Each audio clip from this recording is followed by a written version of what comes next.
আসসালামু আলাইকুম। আজ মঙ্গলবার 27 আগস্ট 2024। দর্পণ টিভি ইউকে লন্ডন স্টুডিও থেকে সবাইকে স্বাগত। সেন্টার ফর এনআরবির উদ্যোগে আয়োজিত লন্ডনের ওয়ার্ল্ড কনফারেন্সে বক্তারা নতুন রাষ্ট্র সংস্কারে অবদান রাখতে চান ব্রিটেন প্রবাসীরা। সেন্টার ফর এনআরবি বা centre for non resident Bangladeshi একটি অরাজনৈতিক সংগঠন। এটি বিশ্বব্যাপী ছড়িয়ে থাকা বাংলাদেশি রেমিটেন্স যোদ্ধা তথা প্রবাসীদের স্বার্থে কাজ করে থাকে। এ লক্ষ্যে দেশে দেশে নানা সেমিনার সিম্পোজিয়ামের আয়োজন করা হয়। এর ধারাবাহিকতায় গত 26 আগস্ট লন্ডনের নিউ রোডস্থ একটি হোটেলে ব্র্যান্ডিং বাংলাদেশ শীর্ষক ওয়ার্ল্ড কনফারেন্স সিরিজ 2024 অনুষ্ঠিত হয়। এই কনফারেন্সে প্রধান অতিথি হিসেবে উপস্থিত ছিলেন স্থানীয় টাওয়ার হ্যামলেটস কাউন্সিলের স্পিকার ও এ কাউন্সিলে first citizen barrister Saifuddin Khaled.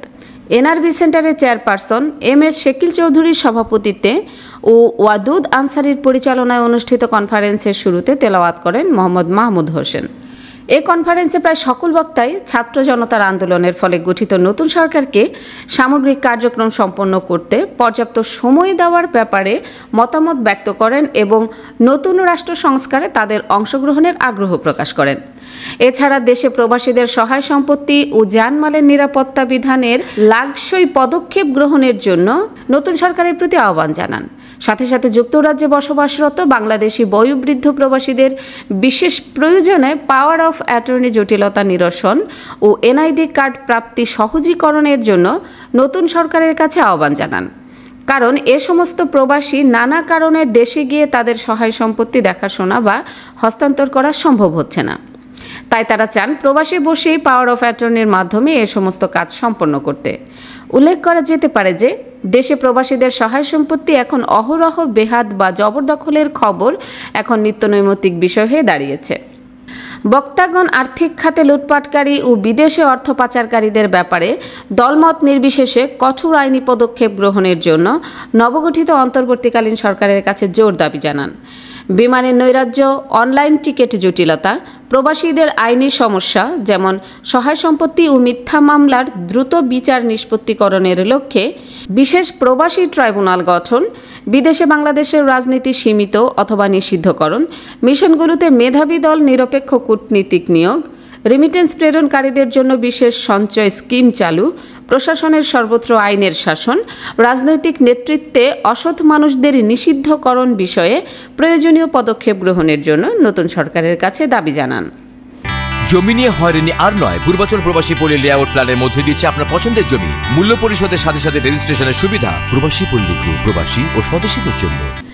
বিভিন্ন শ্রেণী পেশার প্রবাসী নেতৃবৃন্দের উপস্থিতিতে প্রাণবন্ত এই অনুষ্ঠানে বিভিন্ন বিষয়ে বক্তব্য রাখেন কমিউনিটি নেতা ব্যারিস্টার কুতুবউদ্দিন শিকদার, ব্যারিস্টার আতাউর রহমান, সাবেক মেয়র শেরওয়ান চৌধুরী, সাবেক মেয়র সয়ফুল আলম, সাবেক mayor Parvez Ahmed, Tower Hamlets কাউন্সিলের সাবেক 2 বারের স্পিকার আহবাব হোসেন, সাবেক স্পিকার ও HRPB UK secretary councillor Ayas Miah, সাবেক স্পিকার সাবিনা আক্তার, সাবেক deputy mayor Shahid Ali, Mahmud Hasan MBE, community নেতা মহিবুর রহমান, আনোয়ার আহমদ, অ্যাকাউন্ট্যান্ট রফিক হায়দার, শিক্ষক নেতা আব্দুল ওয়াদুদ মুকুল, ডাক্তার জাকিরুজ্জামান আনোয়ার, সমাজসেবী সেলিম আহমদ, লন্ডন বাংলা প্রেস ক্লাবের সাবেক ভাইস প্রেসিডেন্ট সাংবাদিক রহমত আলী, এ ক্লাবের বর্তমান অ্যাসিস্ট্যান্ট সেক্রেটারি সাংবাদিক রেজাউল করিম মৃধা, অধ্যাপক নুরুজ্জামান, ইটালি প্রবাসী নুরুল আমিন, তরুণ পেশাজীবী ফরহাদ আহমদ,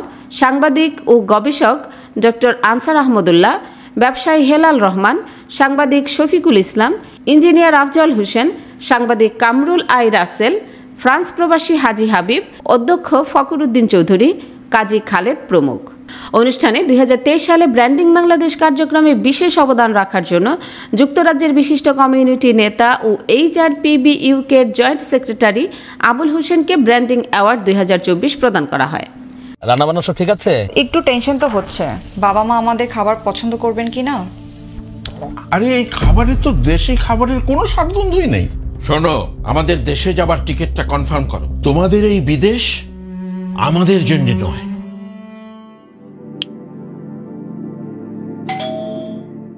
বৌমা, হ্যাঁ করো। দেশি স্বাদ পাচ্ছ?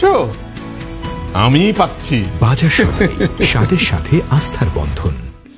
অনুষ্ঠানে প্রধান অতিথির বক্তব্যে ব্যারিস্টার সাইফুদ্দিন খালেদ বলেন, এবং আই থিঙ্ক ফান্ডামেন্টাল যে জিনিসটা এটা হইল কি রুল অফ ল যদি এস্টাবলিশ হয়, জুডিশিয়ারি যদি ইন্ডিপেন্ডেন্স হয়, বাংলাদেশের যে ঘটনা ঘটছে আপিলের ডিভিশনের সব জাজ প্রধান বিচারপতি সহ পদত্যাগ করছেন।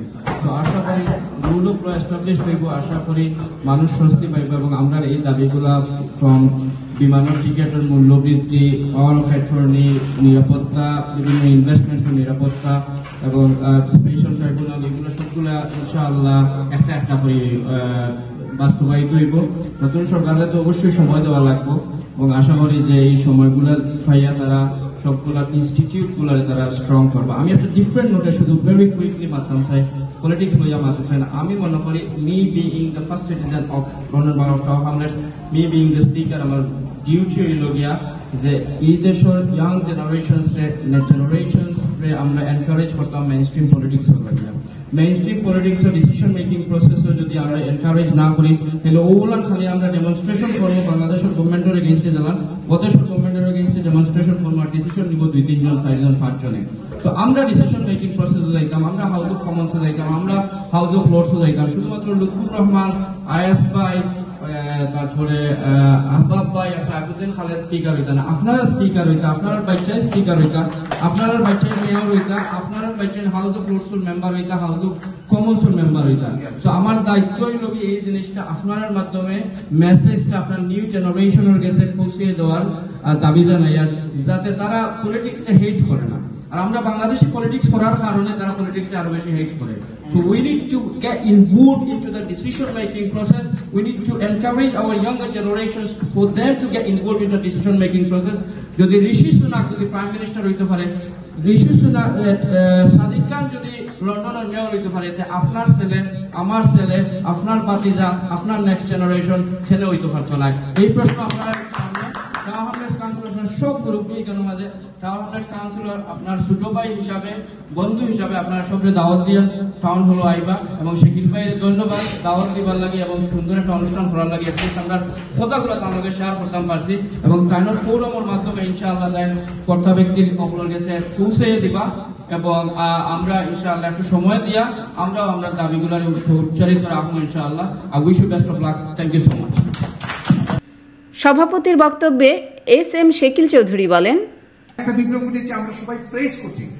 ইভেন যে সরকার এখন সরকার থেকে মানে সরে যেতে বাধ্য হয়েছে, তারাও বলছে ছাত্র জনতা ভালো ভালো দাবি করছে, তারা মিসগাইড হচ্ছে এটা ওটা। বাট আপনারা বাস্তবতা হচ্ছে যে তারা একটা সরকারকে চেঞ্জ করে ফেলেছে, তাদের দাবির সাথে মানুষকে একাত্ম করে ফেলেছে। লক্ষ লক্ষ মানুষ রাস্তায়, আমি দেখেছি, আমি ধানমন্ডি 27 নম্বরের বাসিন্দা, হেলিকপ্টার উপর উড়ে গেছে আমাদের মাথার উপর দিয়ে, বেকার ছাদের উপরে। আমি গিয়ে নিয়ে আসছি যে দেখো বিপদ, টেলিভিশনে দেখাচ্ছে হেলিকপ্টার কিন্তু ঝুঁকিপূর্ণ, হেলিকপ্টার যে এরিয়া দিয়ে যাচ্ছে, গুলি করতেছে, এক জায়গায় পুলিশ, মাঝখানে কিছু ছাত্র, আরেক দিকে ছাত্র জনতা। আমার চোখের সামনে 27 নম্বরের রাস্তা, 5 দিন কন্টিনিউয়াসলি 5 থেকে 7,000 ছাত্র ছিল 7 মসজিদ রোডের রাস্তা। পুলিশ একদিকে, কারণ পুলিশ মুভ করতে পারছে না, এতে 5-7,000 ছেলে, কোন রকমের কোনো ভয় ভীতি নেই, দাঁড়ায় সারা রাত ছিল ওখানে। মানুষজন পানি দিয়েছে, আমাদের আশপাশে বাড়ির ফ্ল্যাটের লোকজন তাদেরকে পানি দিয়েছে, খাওয়ার জন্য পানি দিয়েছে, যে যা পারে খাবার দিয়েছে, ওদের খাবারের চিন্তা নেই। এখন দেখি রং করে রাস্তায় পোস্টার লিখছে। এদেরকে, এই সম্পদটাকে আমরা কাজে লাগাই, এদেরকে সমর্থন করি। এই তরুণ মেধাবী যেটা অরাজনৈতিক চেতনায় আসছে, বা ডেফিনেটলি এটা পলিটিক্স আসবে, আসুক, কিন্তু এর আগে আমরা যেন সংশোধন হওয়ার সুযোগ তাদের হাত ধরে আমরা পেয়ে যাই। আপনাদের কাছে অনুরোধ, প্রবাসীদের কাছে, আজকে দেখেন বন্যা, বাংলাদেশের কোন বন্যায় টাকা চুরি হয় না, এইরকম বন্যা বাংলাদেশে হয় না। সব সময় প্রশাসনের লোকজন, পলিটিক্যাল লোকজন বন্যার টাকা চুরি করেছে। এইবারই প্রথম বন্যার প্রত্যেকটা টাকা এলাকায় যাচ্ছে, মানুষজন উপকৃত হচ্ছে। সকল মানুষ যার যার জায়গা থেকে কিন্তু দলমত নির্বিশেষে রাস্তায় নেমে গেছে। আমরা এই এনভায়রনমেন্টের অব্যাহত চাই, আপনাদের সহযোগিতা চাই। আপনাদের যে দাবিগুলো বলেছেন, পাওয়ার অফ অ্যাটর্নির কথা আমি একটা বলি, এই জন্য এটা নিয়ে কাজ করেছি। আমেরিকার একটা কনফারেন্স ছিল, জাতিসংঘ সাধারণ পরিষদে আমরা করি প্রতি বছর ইউনাইটেড নেশনসে। ওই সময় পররাষ্ট্রমন্ত্রীর কাছে দাবিটা তুললাম, উনি রাজি হলেন করে। তিনি আমাদের বললেন, লন্ডনের পরবর্তী প্রোগ্রামে যাচ্ছেন, আমি এখন এই লন্ডনে এখানে আসছি, and I make your high commission. আমারে বললেন যে সেগুলো এটা করা যাবে না, কারণ এটা আইনের এই বেজাল আছে। আমি ফরেন মিনিস্টারকে বললাম, আপনি যেটা বলেন, আপনার ফরেন অফিসের ডিপ্লোমেট, সে বলে তো আইনের বেজাল আছে। আমি কি করবো এখন? আইনের বেজাল তো সে দেখায়, ওখানে দেখায়, আমি তো কাজ করতে পারি। দিস ইজ দি বড় bureaucracy, and diplomatic bureaucracy is dangerous. Bureaucracy is not a political will, it's a will of the machine. এই মেশিনটা যতক্ষণ পর্যন্ত পবিত্র না হবে, ভালো না হবে, আদর্শ না হবে, ডিপ্লোম্যাটিক মেশিন ঠিক হবে না। আপনারা প্রেসার করেন, আমি নিশ্চয়ই এটার সাথে আছি। আরো একজন বলি, অত্যন্ত ভালো একজন মন্ত্রী পারভেজ ভাই সাক্ষী আছে, এয়ারপোর্টে দেখা হয়েছে, আমি বললাম সুপ্রিয় দর্শক, এতক্ষণ আমাদের সঙ্গে থাকার জন্য ধন্যবাদ। আশা করছি দর্পণ টিভি ইউকে ফেসবুক পেজটি লাইক, কমেন্ট ও ফলো করে আমাদের সাথেই থাকবেন। আল্লাহ হাফেজ। 24 ঘন্টা সপ্তাহে 7 দিন আকর্ষণীয় এক্সচেঞ্জ রেটে সমগ্র যুক্তরাজ্য থেকে বাংলাদেশে টাকা পাঠান। আইএফআইসি মানি ট্রান্সফার ইউকে লিমিটেডের মাধ্যমে যখনই পাঠাবেন তখনই জমা হবে আইএফআইসি কিংবা দেশের যে কোনো ব্যাংক অ্যাকাউন্ট এবং বিকাশ ও নগদ ওয়ালেটে। মানি ট্রান্সফার করতে সার্বক্ষণিক আছে আমাদের মোবাইল অ্যাপ এবং আপনার নিকটস্থ অনুমোদিত এজেন্ট। বিস্তারিত জানতে কল করুন 020-7247-9670 নম্বরে। আমাদের ঠিকানা 18 Brick Lane, London E1 6RF UK। IFIC money transfer UK limited IFIC ব্যাংকের নিজস্ব প্রতিষ্ঠান।